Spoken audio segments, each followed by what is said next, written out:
हाँ जी, सत श्री अकाल जी सारिਆਂ ਨੂੰ। मैं ਤੁਹਾਡਾ ਆਪਣਾ ਜਸਪੀਤ ਸਿੰਘ ਟਾਨੀ ਐਟ ਲਾਅ ਤੇ ਆਪਣਾ ਅੱਜ ਦਾ ਪ੍ਰੋਗਰਾਮ ਹੈ ਇਮੀਗ੍ਰੇਸ਼ਨ ਅਪਡੇਟਸ, ਜਿਹਦੇ ਵਿੱਚ ਕਿ ਆਪਾਂ ਇਮੀਗ੍ਰੇਸ਼ਨ ਦੀਆਂ ਨਵੀਆਂ ਘਟਨਾਵਾਂ ਬਾਰੇ ਗੱਲ ਕਰਦੇ ਹਾਂ, ਉੱਥੇ ਤੁਹਾਡੇ ਸਵਾਲਾਂ ਦੇ ਜਵਾਬ ਦੇਣ ਦੀ ਵੀ ਕੋਸ਼ਿਸ਼ ਕਰਦੇ ਹਾਂ। ਸਾਰਿਆਂ ਤੋਂ ਪਹਿਲਾਂ ਇੰਪੋਰਟੈਂਟ ਖਬਰ ਹੈਗੀ ਆ, ਉਹ ਹੈਗੀ ਆ ਟੈਕਸਸ ਤੋਂ ਕਿ ਇੱਕ ਫੈਡਰਲ ਜੱਜ ਨੇ ਜਿਹੜਾ ਅਬੋਰਸ਼ਨ ਬੈਨ ਸੀ ਉੱਤੇ ਸਟੇ ਲਾ ਦਿੱਤੀ ਆ। ਇਹ ਟੈਕਸਸ ਸਟੇਟ ਨੇ ਇਹ ਇੱਕ ਕਾਨੂੰਨ ਬਣਾਇਆ ਸੀ ਜਿਹਦੇ ਵਿੱਚ ਕਿ ਕਾਫੀ ਰਿਸਟ੍ਰਿਕਸ਼ਨ ਸੀਗੀਆਂ। ਉਹ 'ਚ ਇਹ ਸੀ ਵੀ 6 ਵੀਕ ਤੋਂ ਬਾਅਦ ਤੁਸੀਂ ਅਬੋਰਸ਼ਨ ਕੋਈ ਵੀ ਨਹੀਂ ਕਰਾ ਸਕਦਾ, ਤੇ ਉੱਤੇ ਬੈਨ ਲੱਗ ਗਿਆ। ਤੇ ਉਹ ਜੱਜ ਸਾਹਿਬ ਨੇ ਕਿਹਾ ਕਿ ਉਹਨਾਂ ਦਾ ਨਾਂ ਰੋਬਰਟ ਪਿਟਮੈਨ ਹੈ, ਕਿ ਉਹਨਾਂ ਨੇ ਕਿਹਾ ਕਿ ਇਹ ਜਿਹੜਾ ਇਹਨਾਂ ਨੇ ਕਾਨੂੰਨ ਬਣਾਇਆ, ਇਹ ਕਾਨੂੰਨ ਜਿਹੜਾ ਉਹ ਗਲਤ ਹੈ, ਅਨਕੌਂਸਟੀਟਿਊਸ਼ਨਲ ਹੈ, ਅਤੇ ਕਾਫੀ ਜ਼ਿਆਦਾ ਜਿਹੜੇ ਰਾਈਟਸ ਨੇ ਸਿਟੀਜ਼ਨ ਦੇ ਉਹਨਾਂ 'ਤੇ ਰਿਸਟ੍ਰਿਕਟਿਵ ਹੈ। ਉਹਨਾਂ ਨੇ ਕਿਹਾ ਕਿ fully aware that depriving its citizens of this right by direct state action would be flagrantly unconstitutional. The state contrived an unprecedented and transparent scheme to do just that. ਕਿ ਪਤਾ ਸੀ ਸਰਕਾਰ ਨੂੰ ਵੀ ਇਹ ਕਾਨੂੰਨ ਜਿਹੜਾ ਹੈਗਾ ਇਹ ਅਨਕੌਂਸਟੀਟਿਊਸ਼ਨਲ, ਫਿਰ ਵੀ ਉਹਨਾਂ ਨੇ ਬਣਾਇਆ ਅਤੇ ਉਹਨਾਂ ਨੇ ਸਟੇ ਕਰ ਦਿੱਤਾ। ਉਹਨਾਂ ਨੇ ਕਿਹਾ ਕੋਈ ਵੀ ਜਿਹੜੀ ਸਟੇਟ ਕੋਰਟ ਦਾ ਜੱਜ ਹੈ, ਕਲਰਕ ਹੈ, ਜਾਂ ਕੋਈ ਵੀ ਜਿਹੜੀ ਲਾਅ ਇਨਫੋਰਸਮੈਂਟ ਏਜੰਸੀ ਆ, ਪੁਲਿਸ ਆ, ਇਹਨੂੰ ਇਨਫੋਰਸ ਨਹੀਂ ਕਰ ਸਕਦੀ। ਹੁਣ ਜਿਹੜੇ ਟੈਕਸਸ ਦੇ ਅਟਾਰਨੀ ਜਨਰਲ ਨੇ, ਉਹਨਾਂ ਨੇ ਇਹ ਕਿਹਾ ਵੀ ਮੈਂ ਇਹਨੂੰ ਅਪੀਲ ਕਰੂੰਗਾ 5th ਸਰਕਟ ਦੇ ਵਿੱਚ, ਇਸ ਤੋਂ ਉੱਪਰਲੀ ਕੋਰਟ 'ਚ। ਦੇਖਦੇ ਹਾਂ ਅਪੀਲ 'ਚ ਕੀ ਹੁੰਦਾ, ਪਰ ਫਿਲਹਾਲ ਉਹਨਾਂ ਨੇ ਇੱਥੇ ਬੈਨ ਲਾ ਦਿੱਤਾ। ਇਹਦੀ ਜਿਹੜੀ US ਕਾਂਗਰਸ ਆ ਉਹਦੇ ਵਿੱਚ ਵੀ ਕਾਰਵਾਈ ਚੱਲ ਰਹੀ ਆ।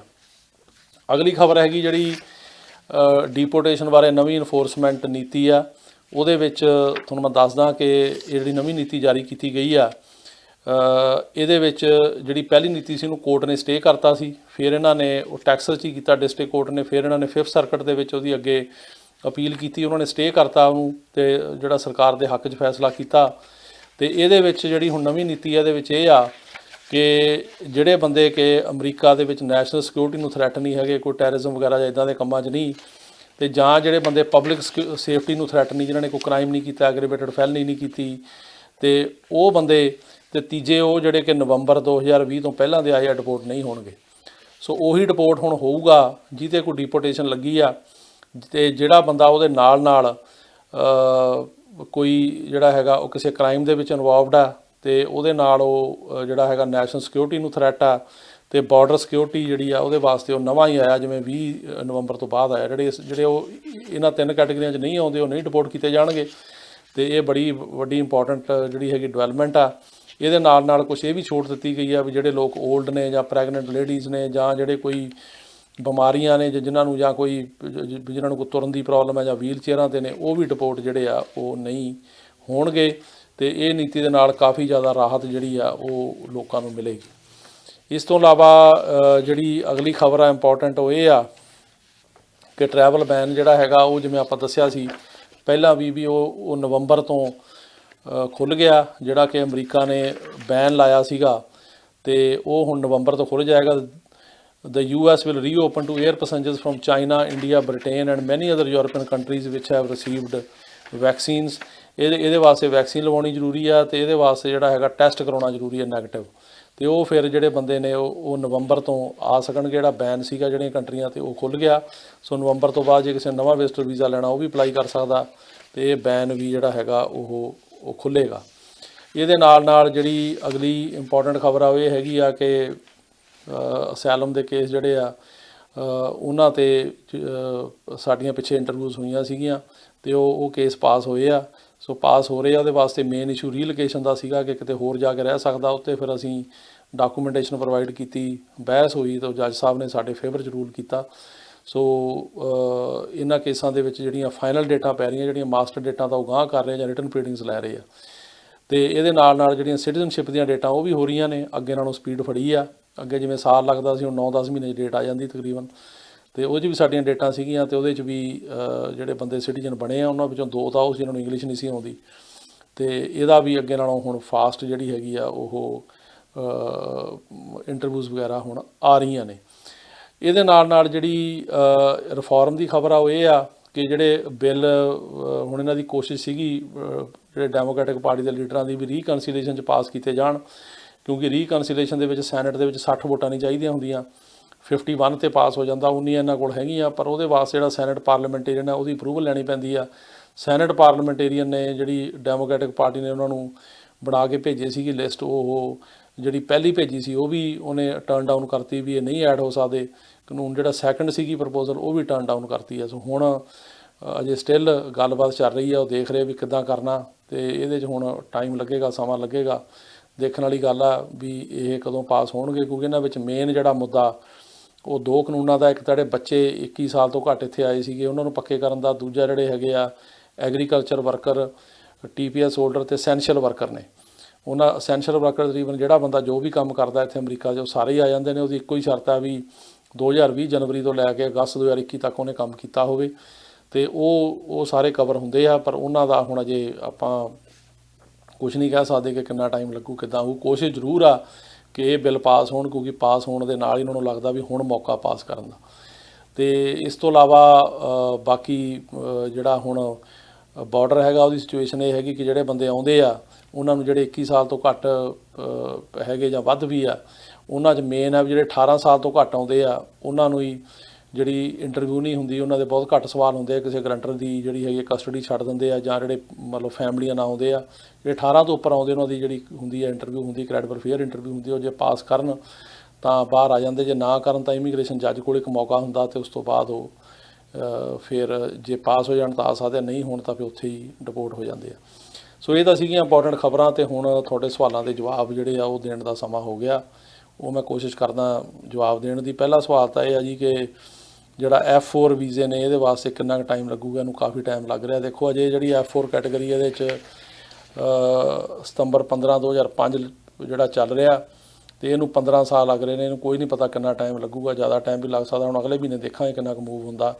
ਪਹਿਲਾਂ ਮੈਂ ਤੁਹਾਨੂੰ ਥੋੜ੍ਹਾ ਕੈਟੇਗਰੀਆਂ ਬਾਰੇ ਦੱਸਦਾ। ਜਿਹੜੀ F4 ਕੈਟੇਗਰੀ ਆ ਇਹ 'ਚ ਚੱਲ ਰਿਹਾ ਜੀ 15 ਸਤੰਬਰ 2005। F3 ਕੈਟੇਗਰੀ ਆ ਜਿਹੜੇ US ਸਿਟੀਜ਼ਨ ਦੇ ਮੈਰਿਡ ਬੱਚੇ ਨੇ, ਉੱਥੇ ਚੱਲ ਰਿਹਾ ਜੀ 22 ਨਵੰਬਰ 2008। F2B ਆ ਗ੍ਰੀਨ ਕਾਰਡ ਹੋਲਡਰ ਦੇ ਜਿਹੜੇ ਅਨਮੈਰਿਡ ਬੱਚੇ ਓਵਰ 21, ਉੱਥੇ ਚੱਲ ਰਿਹਾ 22 ਸਤੰਬਰ 2015। F2A ਕੈਟੇਗਰੀ ਆ ਗ੍ਰੀਨ ਕਾਰਡ ਹੋਲਡਰ ਦੇ ਹਸਬੈਂਡ ਵਾਈਫ ਅਤੇ ਜਿਹੜੇ ਬੱਚੇ 21 ਸਾਲ ਤੋਂ ਘੱਟ, ਉਹ ਕਰੰਟ ਆ।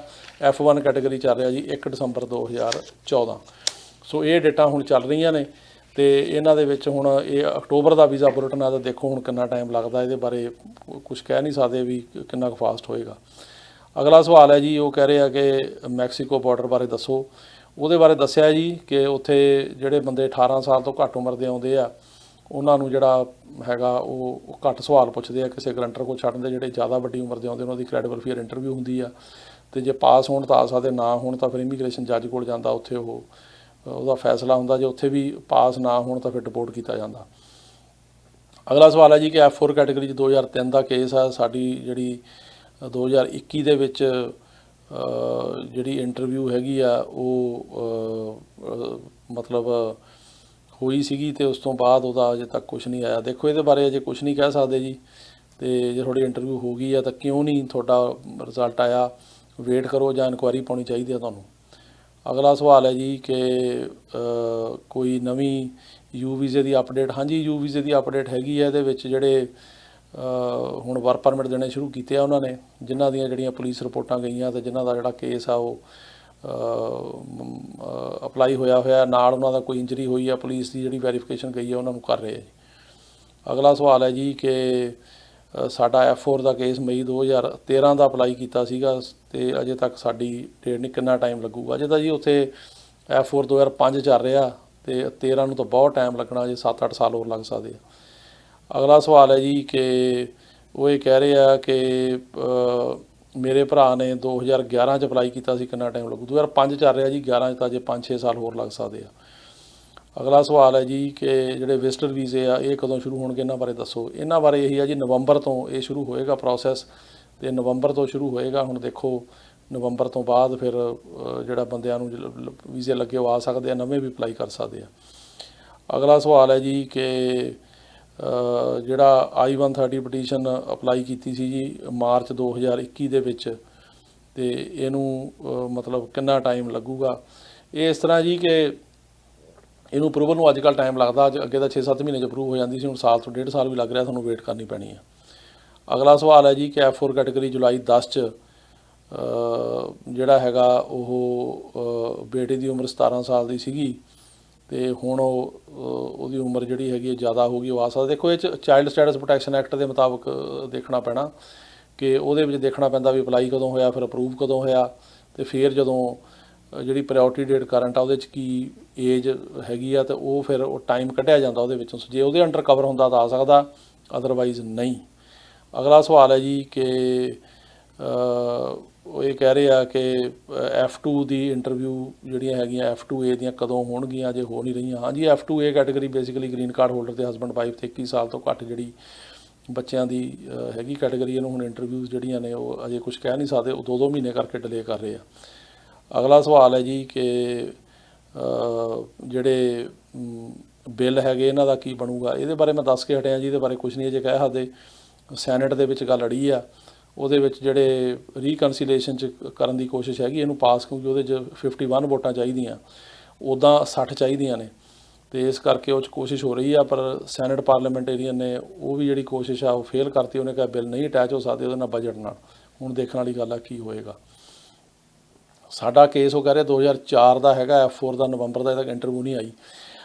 ਇੰਟਰਵਿਊ ਨੂੰ ਜਿਹੜਾ ਕਾਫੀ ਟਾਈਮ ਲੱਗ ਰਿਹਾ। ਜਿਹੜੀ ਆ ਪ੍ਰਾਇਓਰਟੀ ਡੇਟ ਹੈਗੀ ਆ ਸਤੰਬਰ 2015 ਦਾ, ਮਤਲਬ ਇਹ ਨਹੀਂ ਹੈਗਾ ਕਿ ਉਹ ਡੇਟਾਂ 'ਤੇ ਇੰਟਰਵਿਊ ਹੋ ਰਹੀ ਆ। ਉਹਦਾ ਮਤਲਬ ਇਹ ਆ ਕਿ ਉਹ ਡੇਟਾਂ 'ਤੇ ਉਹ ਜਿਹੜਾ ਪ੍ਰੋਸੈਸਿੰਗ ਕਰ ਰਹੇ ਇੰਟਰਵਿਊ ਦਾ। ਜਿਵੇਂ ਤੁਸੀਂ ਆਪ ਹੀ ਕਹਿ ਰਹੇ ਤੁਹਾਡੇ ਨਵੰਬਰ 4 ਦੀ ਨਹੀਂ ਆਈ, ਮੈਂ ਇੱਦਾਂ ਦੇ ਕੇਸਾਂ ਨੂੰ ਜਾਣਦਾ ਇਹਨਾਂ ਦੇ ਜਨਵਰੀ 2005 ਦੇ ਆਪਣੇ ਇੰਟਰਵਿਊ ਨਹੀਂ ਆਈ। ਇੰਟਰਵਿਊ ਬਾਰੇ ਅਜੇ ਕੁਝ ਨਹੀਂ ਕਹਿ ਸਕਦੇ ਕਿੰਨਾ ਟਾਈਮ ਲੱਗੇਗਾ। ਅਗਲਾ ਸਵਾਲ ਹੈ ਜੀ ਕਿ I-730 ਬਾਰੇ ਦੱਸੋ। I-730 ਨੂੰ ਵੀ ਅੱਜ ਕੱਲ੍ਹ 1.5 ਤੋਂ 2 ਸਾਲ ਲੱਗ ਰਿਹਾ ਜੀ, ਕਾਫੀ ਟਾਈਮ ਲੱਗ ਰਿਹਾ, ਵੇਟ ਕਰਨੀ ਪੈਣੀ ਹੈ। ਅਗਲਾ ਸਵਾਲ ਹੈ ਜੀ ਕਿ ਮੇਰੀ ਮੌਮ ਦਾ ਸੁਪਰ ਵੀਜ਼ਾ ਲੱਗਿਆ ਕੈਨੇਡਾ ਦਾ, ਅਤੇ ਕਿ ਉਹ ਅਮਰੀਕਾ ਜਾ ਸਕਦੇ ਆ। ਅਮਰੀਕਾ 'ਚ ਦੇਖੋ ਆਮ ਤੌਰ 'ਤੇ ਇਹੀ ਹੁੰਦਾ ਇਹਨਾਂ ਦੀ ਪੋਲਿਸੀ ਕਿ ਜਿਹੜੀ ਕੰਟਰੀ ਤੋਂ ਬੰਦਾ ਹੈਗਾ ਉੱਥੋਂ ਵੀਜ਼ਾ ਲੈ ਕੇ ਆਵੇ।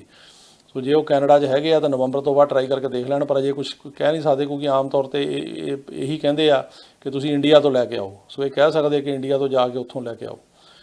ਅਗਲਾ ਸਵਾਲ ਹੈ ਜੀ ਕਿ ਜਿਹੜਾ ਉਹ ਕਹਿ ਰਹੇ ਕਿ 2016 ਦੇ ਵਿੱਚ ਸਾਡੀ ਜਿਹੜੀ ਅਸੈਲਮ ਦੀ ਅਪਲਾਈ ਕੀਤਾ ਸੀ, ਅਜੇ ਇੰਟਰਵਿਊ ਨਹੀਂ ਆਈ, ਕਿੰਨਾ ਟਾਈਮ ਲੱਗੂ। ਜਿਹੜੇ ਪਹਿਲਾਂ ਦੇ ਕੇਸ 18 ਤੋਂ ਪਹਿਲਾਂ ਦੇ ਕੇਸ ਨੇ ਉਹਨਾਂ 'ਚ ਕਾਫੀ ਕੇਸਾਂ 'ਚ ਇੰਟਰਵਿਊ ਨਹੀਂ ਆਈ, ਵਰਕ ਪਰਮਿਟ ਦੇ ਰਹੇ ਆ। ਅਤੇ ਉਹ ਲੇਕਿਨ ਹੁਣ ਇੰਟਰਵਿਊ ਜਿਹੜੀ ਉਹ ਕਢਾਈ ਜਾ ਸਕਦੀ, ਪਹਿਲਾਂ ਤਾਂ ਨਹੀਂ ਸੀ ਕਢਾਈ ਜਾ ਸਕਦੀ, ਹੁਣ ਕਢਾਈ ਜਾ ਸਕਦੀ ਆ। ਅਤੇ ਅਗਲਾ ਸਵਾਲ ਹੈ ਜੀ ਕਿ F4 ਕੈਟਾਗਰੀ 2006 ਅਕਤੂਬਰ ਦਾ ਕਦ ਤੱਕ ਵਾਰੀ ਆਊਗੀ। ਅਜੇ 2005 ਚੱਲ ਰਿਹਾ ਜੀ ਉਹਦੇ 'ਚ, ਅਤੇ 6 ਨੂੰ ਅਜੇ ਹੋਰ ਸਾਲ, ਤਕਰੀਬਨ 1 ਸਾਲ ਲੱਗ ਸਕਦਾ। ਅਗਲਾ ਸਵਾਲ ਹੈ ਜੀ ਕਿ F4 ਕੈਟਾਗਰੀ ਦਾ ਵਰਕ ਵੀਜ਼ਾ ਕਦੋਂ ਸ਼ੁਰੂ ਹੋਊਗਾ। ਅਜੇ ਨਹੀਂ ਜੀ, ਅਜੇ ਇਹਨਾਂ ਨੇ ਪ੍ਰਪੋਜ਼ਲ ਰੱਖੀ ਸੀ ਪਰ ਅਜੇ ਪਾਸ ਨਹੀਂ ਹੋਈ। ਸੋ ਕੁਝ ਕਹਿ ਨਹੀਂ ਸਕਦੇ ਕਦੋਂ ਸ਼ੁਰੂ ਹੋਊਗਾ। ਸੋ ਇਹਦੇ ਬਾਰੇ ਅਜੇ ਆਪਾਂ ਕੁਝ ਨਹੀਂ ਕਹਿ ਸਕਦੇ। ਫਿਲਹਾਲ ਤਾਂ ਉਹੀ 15 ਸਾਲ ਦੀ ਜਿਹੜੀ ਡਿਲੇ ਹੈਗੀ ਆ। ਅਤੇ ਜਿਹੜਾ ਉਹ ਕਹਿੰਦੇ ਜੇ ਕੋਈ ਬੰਦਾ ਆਵੇ ਬਾਰਡਰ ਕ੍ਰੋਸ ਕਰਕੇ ਤਾਂ ਬਾਉਂਡ ਕਿੰਨੀ ਦੇਰ 'ਚ ਹੋ ਜਾਂਦਾ। ਪਹਿਲੀ ਗੱਲ ਤਾਂ ਤਰੀਕਾ ਗਲਤ ਹੈ ਜੀ। ਸੋ ਮੈਂ ਨਹੀਂ ਰਿਕਮੈਂਡ ਕਰਦਾ ਕੋਈ ਇਸ ਤਰੀਕੇ ਨਾਲ ਆਵੇ, ਕਿਉਂਕਿ ਜਦੋਂ ਆਉਂਦੇ ਆ ਤੁਹਾਡੀ ਜਾਨ ਨੂੰ ਵੀ ਜ਼ੋਖਮ ਹੈ। ਇਹ ਲਾਅ ਦੇ ਵੀ ਉਲਟਾ ਇੱਦਾਂ ਨਹੀਂ ਹੋਣਾ ਚਾਹੀਦਾ। ਪਰ ਜਿਹੜਾ ਰੂਲ ਇਹੀ ਆ ਕਿ ਜਿਹੜੇ 18 ਸਾਲ ਤੋਂ ਘੱਟ ਆਉਂਦੇ ਜਾਂ ਫੈਮਲੀਜ਼ ਨਾਲ ਆਉਂਦੇ ਆ, ਉਹਨਾਂ ਨੂੰ ਜਿਹੜਾ ਹੈਗਾ ਬਾਉਂਡ ਨਹੀਂ ਹੁੰਦਾ ਆਮ ਤੌਰ 'ਤੇ। ਉਹ ਗਰੰਟਰ ਦੀ ਕਸਟਡੀ ਛੱਡ ਦਿੰਦੇ। ਜਿਹੜੇ 18 ਸਾਲ ਤੋਂ ਉੱਪਰ ਆਉਂਦੇ ਉਹਨਾਂ ਦੀ ਇੰਟਰਵਿਊ ਹੁੰਦੀ ਆ। ਜੇ ਇੰਟਰਵਿਊ ਪਾਸ ਕਰ ਜਾਣ ਕ੍ਰੈਡੀਬਲ ਅਫੇਅਰ, ਫਿਰ ਬਾਉਂਡ ਹੁੰਦਾ। ਜੇ ਇੰਟਰਵਿਊ ਫੇਲ ਕਰ ਜਾਣ ਤਾਂ ਇਮੀਗ੍ਰੇਸ਼ਨ ਜੱਜ ਕੋਲ ਇੱਕ ਵਾਰੀ ਜਾਣਾ ਪੈਂਦਾ। ਜੇ ਉੱਥੇ ਵੀ ਨਾ ਬਣੇ ਤਾਂ ਫਿਰ ਉਹ ਡਿਪੋਰਟ ਹੀ ਹੁੰਦੇ ਆ। ਅਗਲਾ ਸਵਾਲ ਹੈ ਜੀ ਕਿ 2015 ਦੇ ਵਿੱਚ ਟੂਰਿਸਟ ਵੀਜ਼ਾ ਟਰਾਈ ਕੀਤਾ ਸੀ, ਰਿਫਿਊਜ਼ ਹੋ ਗਿਆ, ਅਤੇ ਹੁਣ ਮੈਂ ਕਰ ਸਕਦਾ। ਦੇਖੋ ਤੁਸੀਂ ਕਰ ਸਕਦੇ ਦੁਬਾਰਾ ਨਵੰਬਰ ਤੋਂ ਬਾਅਦ, ਅਤੇ ਉਹ ਜੇ ਫਿਰ ਤੁਹਾਨੂੰ ਜੇ ਉਸ ਤੋਂ ਬਾਅਦ ਪਰ ਕੋਈ ਪੱਕਾ ਸ਼ੋਰ ਨਹੀਂ ਕਿ ਮਿਲੇ, ਜੇ ਰਿਫਿਊਜ਼ ਹੋਇਆ ਦੁਬਾਰਾ ਵੀ ਰਿਫਿਊਜ਼ ਹੋ ਸਕਦਾ, ਪਰ ਤੁਸੀਂ ਟਰਾਈ ਕਰ ਸਕਦੇ ਹੋ।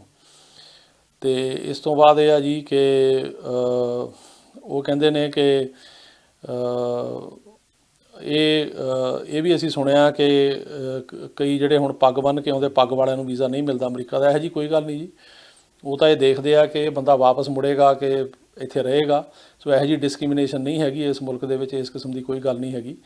ਪਰ ਉਹਨਾਂ ਦਾ ਜਿਹੜਾ ਵੀਜ਼ੇ ਦਾ ਕ੍ਰਾਈਟੇਰੀਆ ਵਿਜ਼ਟਰ ਦਾ ਇਹੀ ਹੁੰਦਾ ਵੀ ਕੀ ਇਹ ਬੰਦਾ ਇੱਥੋਂ ਵਾਪਸ ਜਾਏਗਾ ਕਿ ਇੱਥੇ ਰਹਿ ਜਾਏਗਾ। ਸੋ ਜਿਹਨਾਂ ਨੂੰ ਪਤਾ ਵੀ ਉਹਦੇ ਟਾਈਜ਼ ਹੈਗੀਆਂ, ਵਾਪਸ ਜਾਏਗਾ ਤਾਂ ਵਿਜ਼ਟਰ ਵੀਜ਼ਾ ਉਹਨੂੰ ਮਿਲ ਸਕਦਾ। ਮੈਂ ਇਹੋ ਜਿਹੇ ਬਹੁਤ ਪੱਗ ਵਾਲੇ ਬੰਦਿਆਂ ਨੂੰ ਜਾਣਦਾ ਜਿਹਨਾਂ ਨੂੰ ਵੀਜ਼ੇ ਮਿਲੇ ਆ, ਤੋਂ ਇੱਥੇ ਆਏ ਆ ਕੇ ਜਾਂਦੇ ਆ ਵਾਪਸ, ਇੱਦਾਂ ਦੀ ਕੋਈ ਗੱਲ ਨਹੀਂ। ਅਤੇ ਅਗਲਾ ਸਵਾਲ ਇਹ ਆ ਜੀ ਕਿ ਯੂ ਵੀਜ਼ੇ ਬਾਰੇ ਜਾਣਕਾਰੀ ਦਿਓ। ਯੂ ਵੀਜ਼ੇ ਬਾਰੇ ਬੇਸਿਕਲੀ ਇਹੀ ਆ ਕਿ ਜਿਹੜਾ ਵਿਜ਼ਟਰ ਆ ਕੇ ਕੋਈ ਕਰੇ ਜਾਂ ਕੋਈ ਜਿੱਦਾਂ ਮਰਜ਼ੀ, ਕੋਈ ਜਿਵੇਂ ਇਲੀਗਲ ਆਇਆ ਉਹ ਵੀ ਕਰ ਸਕਦਾ, ਡੈਪੂਟੇਸ਼ਨ ਲੱਗੀ ਹੋਵੇ ਉਹ ਵੀ ਕਰ ਸਕਦਾ। ਇਹਦੇ ਵਿੱਚ ਹੁਣ ਜਿਹੜੇ ਹੈਗੇ ਵਰਕ ਪਰਮਿਟ ਮਿਲ ਰਹੇ ਆ, ਅਤੇ ਇਹਦੇ ਵਿੱਚ ਇਹ ਆ ਵੀ ਜਿਹਦਾ ਕੋਲ ਪੁਲਿਸ ਰਿਪੋਰਟ ਹੈਗੀ ਆ ਜਾਂ ਕੇਸ ਅਪਲਾਈ ਜਿਹੜਾ ਕੀਤਾ ਉਹ ਠੀਕ, ਉਹਨੂੰ ਲੱਗਦਾ ਵੀ ਜੈਨੂਇਨ ਉਹਨੂੰ ਵਰਕ ਪਰਮਿਟ ਦੇਣੇ ਸ਼ੁਰੂ ਕੀਤੇ ਇਹਨਾਂ ਨੇ। ਉੱਦਾਂ ਇਹਦੀ ਕਾਫੀ ਵੇਟ ਆ, ਕਾਫੀ ਟਾਈਮ ਲੱਗ ਰਿਹਾ। ਸੋ ਇਹ ਸੀ ਤੁਹਾਡੇ ਸਵਾਲਾਂ ਦੇ ਜਵਾਬ ਜੀ, ਅਤੇ ਇਹਦੇ ਨਾਲ ਹੀ ਤੁਹਾਡਾ ਬਹੁਤ ਬਹੁਤ ਧੰਨਵਾਦ। ਅਤੇ ਹੁਣ ਫੇਰ ਹਾਜ਼ਰ ਹੋਵਾਂਗੇ ਅਗਲੇ ਵੀ ਕਿਸੇ ਤਰ੍ਹਾਂ ਦੀ ਵੀਡੀਓ ਨਾਲ। ਸਤਿ ਸ਼੍ਰੀ ਅਕਾਲ ਜੀ।